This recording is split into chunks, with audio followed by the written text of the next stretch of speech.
Alright, everybody, welcome back. So, in this one, we're gonna see Mamdani's 200th year of America. I don't know, birthday, whatever it's called. Let's see. Good morning, my fellow Americans. Season after season, year after year, the tides have come in and out of New York Harbor. Long before the name New York had ever been spoken, Lenape dugouts crossed these currents. It was on these waters that tall masts crested the horizon, captained by explorers like Verrazano and Hudson, after whom we've named our bridges and rivers. And ever since, ships full of travelers weary from long journeys have passed through the Narrows, the winds of the Atlantic at their backs. When those passengers lifted their heads to glimpse what lies just beyond the waves, what did they see? They saw land, lush and teeming with life. They saw men waiting at the docks to take them into bondage. They saw tenements rife with squalor. They saw industry rumbling with activity, steam and smoke rising, a city on the move. They saw a towering monument to freedom, her torch glowing worldwide welcome. They saw New York City. They saw America. Tomorrow, our nation marks 250 years since we declared our independence. Yeah, that's the romantic way of looking at it. They were pretty much slaves who got brought over from Europe to America, nothing else. White slaves, black slaves. 250 years of a grand experiment in self-governance, an experiment so audacious that some in 1776 doubted it would last more than a few years, let alone a quarter of a millennium. From Lexington to Los Angeles, Selma to Seneca Falls, Morrisania to Midwood, Americans will come together for a day, just as we do each year. Families will gather around the grill. Fireworks will fill the night sky. This will be no ordinary day of celebration. 250 years presents a rare opportunity for more than 340 million people to turn together, both towards one another and towards ourselves, to take measure of who we are as a nation. When we look at America, what do we see? Here at City Hall, as I sit behind George Washington's desk, alongside new Americans who came to this country, I cannot see all of America. But like so many who came before, I can see New York City. The city I see today looks very different than the one that greeted George Washington. In July of 1776, our city simmered under the yoke of oppression. The British had imposed a colonial rule so repressive that 250 years ago, 80 miles south, a small group of newspaper editors, farmers, and soldiers signed their names on a document declaring truths that feel self-evident now, but were revolutionary then, establishing the ideals our nation still strives to fulfill. The British did not take it well. War broke out. And that August, as the largest battle of the Revolutionary War unfolded in Brooklyn, batteries on Governor's Island took aim at British ships anchored just offshore. We were outgunned, we were outmanned, and we were soundly defeated. After only a few months, it appeared our fledgling attempt at democracy was on the precipice of collapse. But that night, with the moon overhead, Honestly, bro, it's so fucking boring already, bro. Damn, bro, it's boring. Bro, America got no fucking history, bro. It's made up by fucking colonialists who fucking had slaves, nothing fucking else, bro. thousands of our soldiers silently climbed into ferries and flat-bottom boats And let's not forget, genocided all the Native Americans. and escaped to Manhattan. The Continental Army survived to fight another day.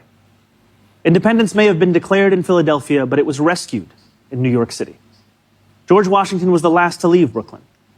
As he waited at the river's edge, the sun beginning its rise, he would have looked out over New York City's waters and seen what so many have seen in the 250 years since: an opportunity to begin anew. Those opportunities, like everything in New York City, are not given. They are won. In 1838, 11 years after New York outlawed slavery, a recently emancipated black man by the name of James Weeks sought to begin anew as well, and to help hundreds of others do the same. He bought property in Brooklyn, won himself the right to vote, and sold lots to others newly freed. When they landed in New York Harbor, they knew they had something waiting for them that they had never had before: a home. Weeksville still stands today, a living, breathing testament to what we know America to be, a place each of us has the power to make. The harbor was busy those years as ships poured in from around the world. Hundreds of thousands of Irish immigrants arrived with stomachs aching from a famine manufactured by imperial cruelty. Chinese sailors settled in what is today Chinatown. Millions more traveled under the Statue of Liberty and through Ellis Island. Jewish people escaping pogroms, Italians fleeing poverty, Syrians seeking economic opportunity. Each of these new arrivals peered through portholes onto a city that was changing as fast as the nation. They saw merchants peddling their wares on the docks, streets being laid out on a grid, buildings rising into the clouds. They could not yet see the nativism they would face, the jobs they would be refused, the landlords who would not rent to them, and the abject labor and living conditions they would withstand. But no matter how much smog hung over the harbor, they still saw an opportunity to begin anew. Over the years that followed, despite laws enacted by the federal government to bar their entry, despite sweatshop fires that killed hundreds of women, despite riots aimed at their very existence, immigrants made homes here in New York City, and they helped to make New York City. That legacy of every generation of Americans insisting that the right to life, liberty, and the pursuit of happiness extends to them too, is no relic of the past. It carried millions of Black Americans north during the Great Migration. It drew hundreds of thousands of Puerto Ricans to New York City after the Second World War. It invited countless others from the West Indies and South Asia and West Africa and across the world. And it is what brought my family to this city when I was 7 years old.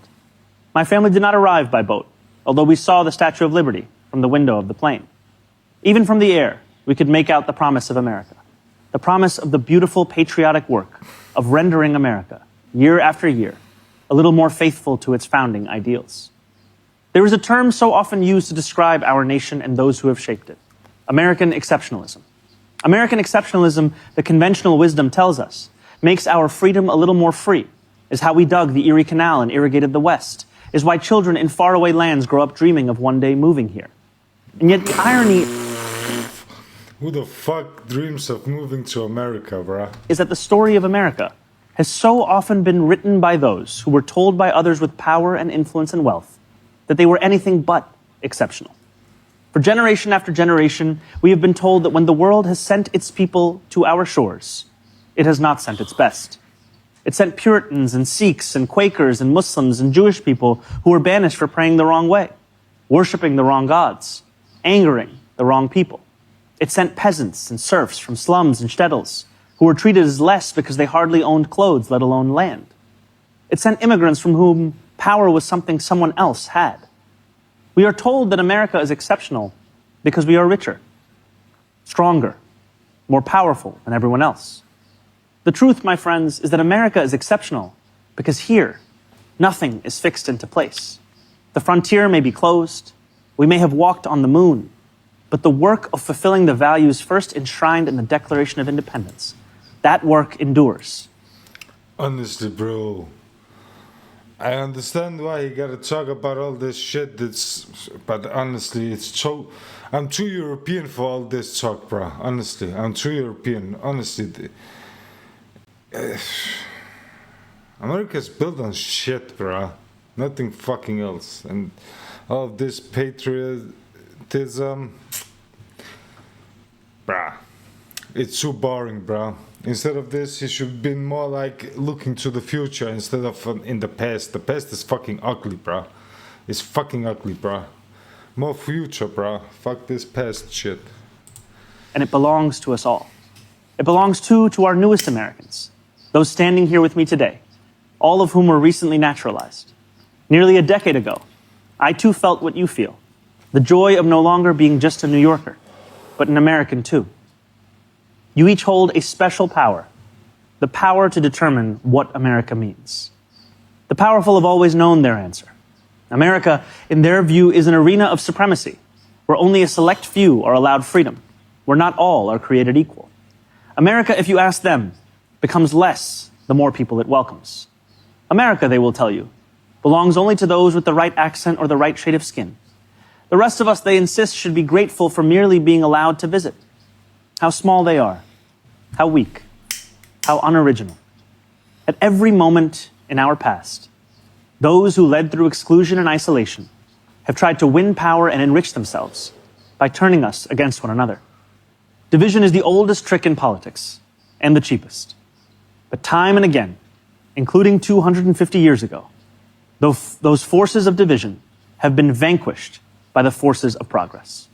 As Thomas Paine once wrote, "This new world hath been the asylum for the persecuted lovers of civil and religious liberty.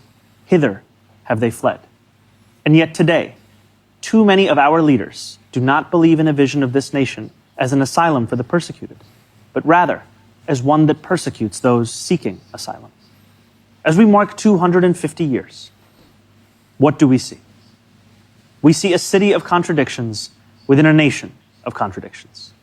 We see the wealthiest country in the history of the world, one where children go to sleep hungry while the world's first trillionaire hungers for more. We see monopolies that dominate every industry and oligarchs who buy elections. We see masked agents terrorizing our streets, eating food cooked by our undocumented neighbors before spiriting them away in unmarked vans. We see a nation whose immense wealth has been built by those with calloused, dirt-streaked hands, those who toil on factory floors and chisel into stone. And we see a nation that has allowed so much of that wealth to be held instead in the soft hands of a precious few. Yes, we see America in a health insurance industry that exploits the sick, but that is not all we see when we look for America. We see it too in the nurse who works a double shift and then stops on her way home to check on an ailing neighbor. Yes, we see America in corporate landlords for whom negligence is a business model. We see it too in the father who tucks his children into bed beneath a ceiling stained with leaks, who wakes before dawn to go to work and still believes his country can do better by his family. Yes, we see America when we spend our tax dollars on bombs and bailouts, when we sell our elections to the highest bidder. Yet we see it just as clearly in every American who still believes this country belongs to we, the people. We see America each time neighbors link arms with neighbors without asking how long they have lived here or what papers they have, as ICE invades our neighborhoods. We see America each time those young and old stand in the beating rain or the stifling heat to cast their ballots. We see America each time working people demand more, not just for themselves, but for their fellow Americans. There are some who respond to those who ask for more from America with a simple refrain. Love it or leave it, they say. But patriotism has never been about pretending our nation is without flaws. Patriotism is every act of righteous dissent. It is every march led under the heavy sun. It is every protest held a decade before its time. It is precisely because we love this nation that we will not leave it. After all, who loves America more than those who have sacrificed so much to make it free? Today, I think not only of the 4th of July, I think too of the 9th of July. 5 days after the Declaration of Independence was signed, it arrived here in our New York City. Redcoats had disembarked on Staten Island. More than 100 British ships loomed just offshore. Across this city, the Continental Army prepared for an invasion. George Washington commanded his brigades to assemble just a few feet from this building. It was known then as the Commons. Today, we call it City Hall Park. There, within range of British guns, Washington ordered his generals to read the Declaration aloud. And with the world's mightiest empire poised to attack, Washington told the people of New York City what we will celebrate tomorrow, that we had declared our independence, that freedom was within reach. That evening, danger loomed. Conflict was not a question, but a certainty. And yet when those early New Yorkers marched toward the statue of King George III that stood in the Bowling Green, a statue they would melt down into bullets for their young army, they walked in unison, grounded not in the pursuit of plunder, but in ideals that for the first time had a name: America. Those ideals upon which our nation was built, they are strong enough to endure any authoritarian regime, but only if we reach for them. Ours is a nation working each day towards the perfection in which it was conceived, a nation striving each day to better itself. Therein lies the work of America, the striving, the bettering, the reaching towards perfection. What a privilege each of us has to live in a nation that every one of its inhabitants can shape. What a responsibility each of us possesses to prove ourselves worthy of all those who came before. What power each of us holds to bring America ever closer to the greatness so many have seen when they looked upon these shores. The greatness that, for 250 years, has been America. Thank you. God bless America. God bless New York City. And happy 4th of July. That was a bad speech, bro. Fuck nah. Why the fuck should God bless America, nah? Hell nah. America is unblessed, bro. It's the devil's land. Bruh, I don't even know what to say. It's a lot of bullshit. Too much bullshit. Even from Mamdani, bruh. All this American patriotism. Bullshit. I'm too European for this, bro. I don't even know what to say. America's founded on bullshit. The fucking revolution, or whatever they call it, it was fucking funded by Spain, France, and what other country was it? Netherlands? The whole fucking thing was bullshit. It was bullshit all the way through. People who moved to New York was treated like slaves and worked like dogs in the factories or in the harbor. Don't get me started, bro. Honestly, the 250 years of America, nothing else but a fucking meat machine for fucking migrants. Nothing fucking else, bro. Honestly, it's too much patriot shit, bro. We know what the fuck America's about, bro. Honestly, instead of at all spoken about the 250 years, he should have been speaking about the next 250 years. Honestly, the whole fucking speech was a waste of time. Too much waste of time. It should have been about the future and not the shitty ass American past, bro. Honestly, it's just shitty ass past. Okay, don't get me fucking started. Bad speech. He should be focusing in the future and getting people excited for the future instead of America's fake ass patriotic. I don't know, bro.